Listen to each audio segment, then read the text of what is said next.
राधे राधे सभी को जय श्री कृष्णा। स्वागत है आप सभी का हमारे यूट्यूब चैनल में। आज हम आपको सोमवार व्रत की कथा सुनाएंगे। कथा अच्छी लगे तो वीडियो को लाइक करें और चैनल को सब्सक्राइब करें।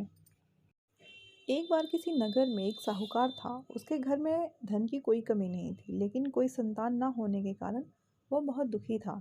संतान प्राप्ति के लिए वह हर सोमवार को व्रत रखता था और पूरी श्रद्धा के साथ शिव मंदिर जाकर भगवान शिव और माता पार्वती की पूजा करता था। उसकी भक्ति देखकर एक दिन माँ पार्वती प्रसन्न होकर भगवान शिव से साहूकार की मनोकामना पूर्ण करने के लिए इच्छा व्यक्त की। माता पार्वती के आग्रह पर शिव जी ने साहूकार को पुत्र प्राप्ति का वरदान दिया, लेकिन उन्होंने बताया कि यह बालक 12 वर्ष तक ही जीवित रहेगा। माता पार्वती और भगवान शिव की बातचीत को साहूकार सुन रहा था, इसलिए उसे ना तो इस बात की खुशी थी और ना ही दुख। वह पहले की भांति शिव जी की पूजा करता रहा। कुछ समय बाद साहूकार की पत्नी ने एक पुत्र को जन्म दिया। जब वह बालक 11 वर्ष का हुआ तो उसे पढ़ने के लिए काशी भेज दिया गया। साहूकार ने पुत्र के मामा को बुलाकर उसे बहुत सारा धन देते हुए कहा कि तुम इस बालक को काशी विद्या प्राप्ति के लिए ले जाओ। तुम लोग रास्ते में यज्ञ कराते जाना और ब्राह्मणों को भोजन दक्षिणा देते हुए जाना। दोनों मामा भांजे इसी तरह करते, ब्राह्मणों को दान दक्षिणा देते और यज्ञ करते काशी नगरी निकल पड़े। इस दौरान रात में एक नगर पड़ा, जहाँ नगर के राजा की कन्या का विवाह था, लेकिन जिस राजकुमार से उसका विवाह होने वाला था वह एक आंख से काना था। राजकुमार के पिता ने अपने पुत्र के काना होने की बात को छुपाने के लिए सोचा, क्यों ना उसे साहूकार के पुत्र को दूल्हा बनाकर राजकुमारी से विवाह करा दूं।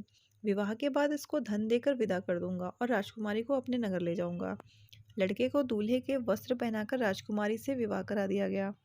साहूकार का पुत्र ईमानदार था, उसे यह बात सही नहीं लगी, इसलिए उसने अवसर पाकर राजकुमारी के दुपट्टे पर लिखा कि तुम्हारा विवाह तो मेरे साथ हुआ है, लेकिन जिस राजकुमार के संग तुम्हें भेजा जाएगा वह एक आंख से काना है। मैं तो काशी पढ़ने जा रहा हूँ। जब राजकुमारी ने चुन्नी पर लिखी बातें पढ़ी तो उसने अपने माता पिता को यह बात बताई।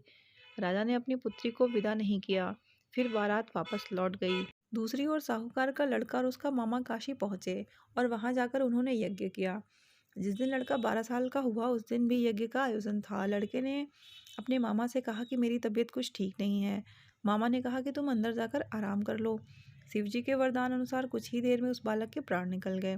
मृत भांजे को देखकर उसके मामा ने विलाप करना शुरू कर दिया। संयोगवश उसी समय शिव जी और माता पार्वती उधर से जा रहे थे।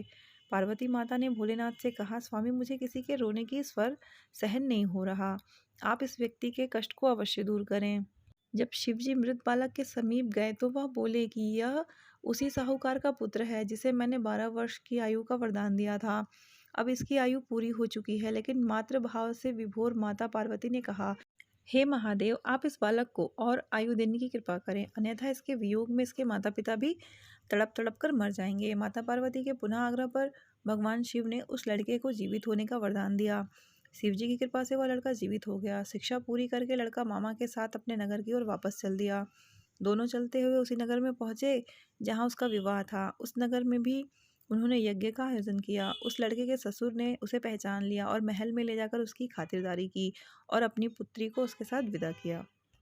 इधर साहूकार और उसकी पत्नी भूखे प्यासे रहकर बेटे की प्रतीक्षा कर रहे थे। उन्होंने प्रण रख रखा था कि यदि उन्हें अपने बेटे की मृत्यु का समाचार मिला तो वह भी प्राण त्याग देंगे, परंतु अपने बेटे के जीवित होने का समाचार पाकर वह बेहद प्रसन्न हुए।